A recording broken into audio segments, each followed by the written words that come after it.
welcome back to the channel, or welcome to the channel if it's your first time. The latest drama in conservative X, formerly known as Twitter, is that Ashley St. Clair, who is a right-wing conservative influencer, has had Elon Musk's baby. Apparently, 5 months ago, she had Elon Musk's child. And she announced it last night on X, and that sent conservative X into a uproar. For those keeping track, this is Elon Musk's 13th child? 13th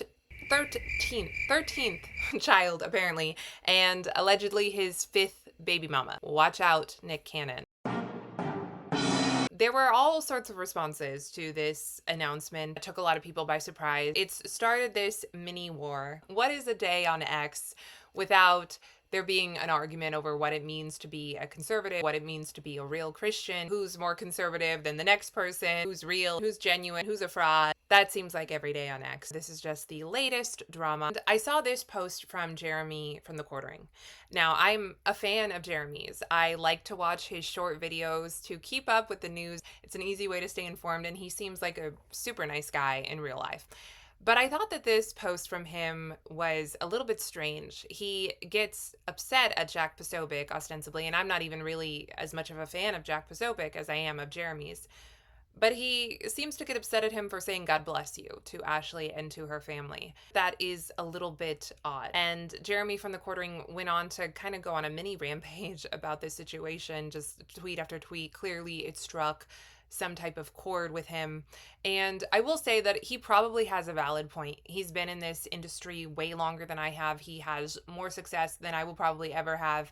And I'm sure that he has seen and heard and experienced a lot that would shock me. And it wouldn't shock me to know that a lot of big name conservatives maybe don't walk the walk and have skeletons in their closet. Obviously, we are kind of navigating what does it mean to be a conservative, because we have MAGA and we have conservatism and they overlap, but they're oftentimes very different. MAGA is not inherently conservative. How do we navigate being this big tent but also still adhering to conservative principles? I get what he's trying to say, and he probably has a really valid point, but I don't think that picking out this tweet from Jack Posobiec is the right way to prove the point you're trying to make. I think that saying God bless you is, first of all, different from congratulating.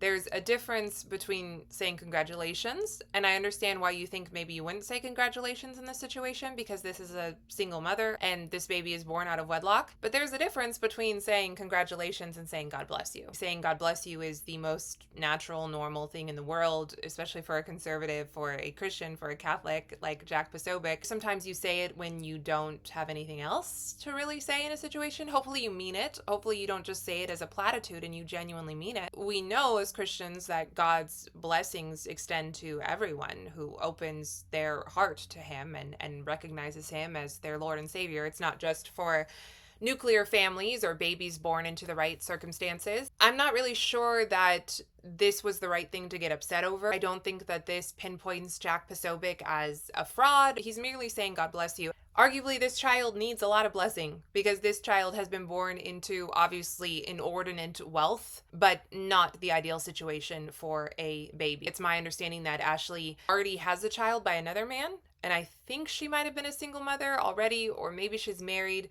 It's not really clear, but she already has a child, and now she's having another man's child, and I don't really think that her and Elon Musk are going to be married. And the father, Elon, obviously has 12 other children with 4 other women. It's not an ideal situation for a baby. I don't know, maybe that baby needs these blessings. And I don't think saying God bless you is an endorsement of behavior or condoning this or saying that it's okay. I think there's a distinction to be made. And I do feel like this is a situation where Jeremy from The Quartering and others are maybe being a bit too hard on conservatives. I sometimes feel like conservatives just can't win. If we were to only extend goodwill and good wishes and congratulations, or even just God bless yous, only to nuclear families, only to families where it's one man and one wife and they get married and then they're blessed with children, and that's the only time we say God bless you or even congratulations, we would be called holier than thou. We would be called hypocrites. We would be called frauds, because we're sinners too. We would be called pearl clutchers. We would be called graceless. We would be called out for that. If the only time that we extended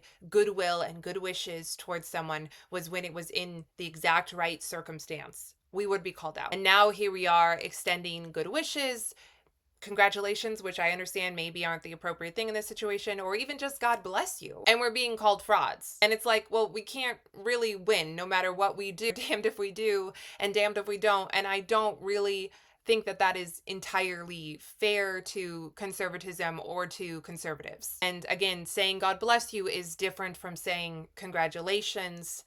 And I think that God's blessings are extended to everyone. And arguably every single baby is a blessing. Now, that doesn't mean that we endorse the not ideal circumstances. No, the ideal should always be held up as the ideal. That is the situation that God mandates, and it's also the situation that is most likely to bring you fulfillment in this life, to bring you contentment. It is how you best follow God and honor God. But at the same time, just because a baby is born into a not ideal circumstance, which happens every day, obviously, that does not mean that baby isn't a blessing. Again, argument to be made for sending the good wishes, sending the God bless you. Every baby is a blessing. Doesn't mean that we are endorsing this. We can be clear, we can make the distinction, but that doesn't mean that this baby is not a blessing. Another tweet that Jeremy made, and I think that this is part of why it struck a chord with him, because I think maybe he has some feelings around hypergamy, which is this idea that women are biologically driven to constantly seek out more resources to marry up, that, you know, maybe a woman is not really going to be loyal to you because she's always going to be on the lookout for the next wealthiest man and she'll leave you. It's a thing that is spoken about a lot, especially on right-wing Twitter. And to that, I would say there's also a fear that is biologically driven and also based in reality. It happens that your man is going to leave you for the next youngest thing, the next prettiest thing, the next hottest thing. And I understand that these fears are biologically based and they do have some basis in reality, but not every man is a cheater. Not every man is unfaithful. Not every man is just driven by going for the next youngest thing and is going to leave you and is not going to be faithful to his vows to you and to God. Same thing goes for women. Yes, women might have some type of biological or social drive to do this or that. But again, just like there are millions of good men being faithful every single day and saying no to temptation, I would say the same about women. I understand the fear. I don't mean to poo-poo it. But again, women come in all shapes and sizes, just like men. It's ludicrous to say every man is going to leave you. Don't commit to a man because he's going to leave you for the next youngest thing. I think it's just as ludicrous to say every woman's going to leave you for the next wealthiest man. It's a fear. I understand the fear. At the end of the day, there's no guarantees other than God. But again, there are good men and women out there being faithful. It clearly does happen. It's not out of the realm of possibility. And I'd also want to say to the question that Jeremy's posing here, this is one woman. This is one woman, Ashley St. Clair, and I don't know how she got to be in this situation. Quite possibly, yeah, she was looking for a payday to be tied to for 18 years plus to the richest man on earth. Yeah, I mean, I don't know, but I wouldn't write that off completely. But again, that's one woman. Women come in all shapes and sizes. There are absolutely gold diggers out there. There are absolutely women who will not be faithful, who will sell herself out or sell you out for the highest bidder. But that's not every woman. That's not even most women. So again, I think that sometimes being online, if you let it seep into your brain and seep into your spirit, it can have you thinking a lot of really wrong things about the opposite gender in particular, but even just about ourselves and about each other. This is not the real world. But if you are online, yeah, you will think that every woman is just a hypergamous harpy. You will think that every woman has an OnlyFans or wants an OnlyFans or has some kind of salacious past. And that's simply not the case when you go out into the real world, any more than it is the case that every man is a dog or a buffoon. There are billions of people out there, okay? Billions of people. This is one woman. I don't think you need to be so concerned. This is an unfortunate situation, but at the end of the day, we're all going to be just fine. You know, it's worth saying that if you're looking for something, you will find it.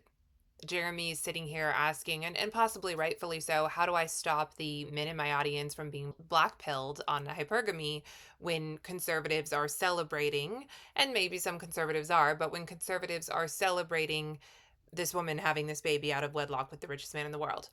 And to that, I would say, well, you can't stop your audience from being black pilled, but also if the men in your audience or the women, if they are looking for a certain type of thing, they will find it. If you think that all women are out for your money and they're unfaithful ultimately and out for themselves and selfish, you will see that. And the same goes for women who think that men are sex-fueled buffoons. So, you kind of choose how black-pilled you are at the end of the day. The last point that I want to make is not so much about this circumstance, but it has a more broad application. It's just something that I think about a lot as someone who's ardently pro-life and also a conservative who's trying my best, like anyone else, to navigate all of the problems that we see in our world. And how do we fix them? How do we fix where we are right now? One of the things I want to offer to conservatives is if you knew that just by stopping your mockery of single mothers, you could save even one preborn life, would you do it? I kind of think some conservatives would say no. There is a lot of merciless mocking of single mothers, particularly on the right side of the aisle. It's not really an issue on the left side of the aisle because they love single mothers. They also love abortion, so it's all Gucci over there. But over here, we are very hard on single moms, and I get it. I understand the biological and the social drive there. I understand the necessity and the purpose of shame. And I understand the argument that we need to bring back more shame in society. I get all of that. But I also understand in this context, what battle are you prioritizing? Because we live in a world currently where there are almost 1 million abortions per year in the US alone. And we're in all of these battles and they're tied together in a lot of ways because obviously if everyone, man or woman, stopped having extramarital sex, well then that would solve a lot of this. That would solve a lot of these issues. But we're living in the world as it is right now. And yeah, there is an issue with single motherhood. And yes, I understand the shame inherent in that and the desire to shame that and the fear around that. But I also understand that we have almost 1 million abortions a year in the US, and I really, really want that to stop. We want to, as pro-life advocates, as conservatives, as Christians, I assume that you want to be part of dispelling this narrative that when you become unexpectedly or unwantedly pregnant as a woman, your life is over. That's one of the narratives that we want to do away with. But when we're out here mercilessly mocking single mothers, are we actually working towards having fewer abortions? Are we really? If it could save even one preborn baby's life, would you maybe change some of your rhetoric around single motherhood? I'm not saying you're responsible for anyone's abortion or anyone being a single mom. Not at all. Every woman is responsible for her own actions. But the words that we speak, the narratives that we prop up online and off, have real world implications. The values that we uphold as conservatives have real world implications. I don't think it has to be all or nothing. So often when I bring this up, it seems that people hear me say that I just want to promote single motherhood and it's all fine and be so soft and forgiving to women and everything they do is fine. That's not what I'm saying. I don't think that it has to be either you're mercilessly mocking single mothers or you're promoting and encouraging single motherhood. There's like a huge gray area in between. And I think that we can be honest with ourselves, with society, with young women that single motherhood is completely not the ideal. It is not desirable at all. And it is going to be inordinately hard for you as a single mom in every respect, including in dating and finding a mate. It will be hard. However, we can be honest about that, again, without excoriating single moms. There's a huge gray area in between. And I'm not telling men that they have to marry single moms or date single moms. You're allowed to date whoever you want to date, be attracted to whoever you want to be attracted to. I'm not saying you owe single moms a thing. I'm simply saying that when we, as people who are against abortion, when we mercilessly mock women who at the end of the day did choose life, knowing full well that they don't have a ring on the finger and they're not getting a ring on the finger, what kind of narrative are we promoting? Are we actually working towards a world where fewer abortions happen? I kind of don't think that we are. Just something to consider. I get both sides of it, but we do have to prioritize our battles, and we currently live in a world with almost 1 million abortions per year. When you become unexpectedly pregnant as a woman or unwantedly pregnant, your life isn't over. It's not over. I can only imagine how challenging it is to be a single mom, but women do it. Women survive, the children survive. Women even go on oftentimes to find a man to marry them and love them and raise their children as their own. It's not a guarantee. And that's why you don't want to put yourself in this situation, because you're incurring huge risk without the guarantee. It is much more desirable, much more secure for a woman, which is very important to women, to be married to a man first and then have children if God blesses you with children. Doing it the other way, very, very insecure, very undesirable, but still, it is not a death sentence. It doesn't mean you're garbage. And we kind of sometimes act on the right like it means you're garbage. And we love to point out the double standards on the left. One of them that relates to this is that the left will mock deadbeat dads, men who shirk child support or don't show up for custody hearings, whatever it is. But then they'll celebrate women who shirk their parental obligation to the point of fatality, because that's what abortion is. Abortion is ending your preborn child's life because you don't want to be a mother, even though you already are a mother. And that's arguably worse than not paying child support, right? But see, the left will mock the deadbeat dads and have a different standard for women who decide, oh, I don't actually want to be a mom. And we celebrate that. That's her being a boss babe. That's her exercising her right to choose, right? That's a double standard. Now, we don't have that double standard on the right because we condemn abortion. But I would say that one of the double standards we do have is that we have this vitriol, especially online, for single mothers, but we don't have too much vitriol for the men who made them single mothers. Again, I'm not absolving women of blame. Everybody, man or woman, is responsible for his or her own actions and will have to answer to God for his or her own actions or sins. But all of these issues that we see are at the hands of men and women both. Men and women both contribute to this. Men and women both have to change. Men and women both have to step up. I see so many people who complain about single mothers, who complain about women who with promiscuous pasts. And yet, women don't become single mothers without men. Women don't become hoes without men. Men are required. Men are complicit. And so again, you're responsible for your own action as a woman, but also as a man, you are responsible for your own action. And God's mandate for men and women both when it comes to marriage, when it comes to sexual relations, is clear. And it is exactly the same for men and for women.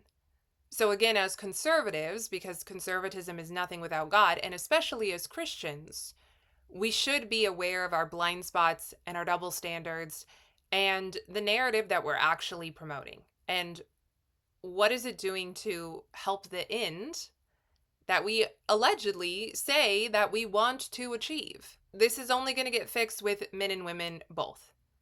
And I think we're only going to have fewer abortions when we start to make a world where abortion is not only illegal, but also unthinkable. And right now, this is not the only reason for abortion, but right now when we are so vitriolic towards single moms, yeah, it kind of makes abortion thinkable.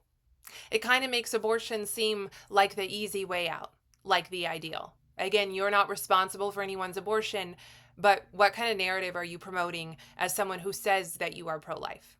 So just something to think about.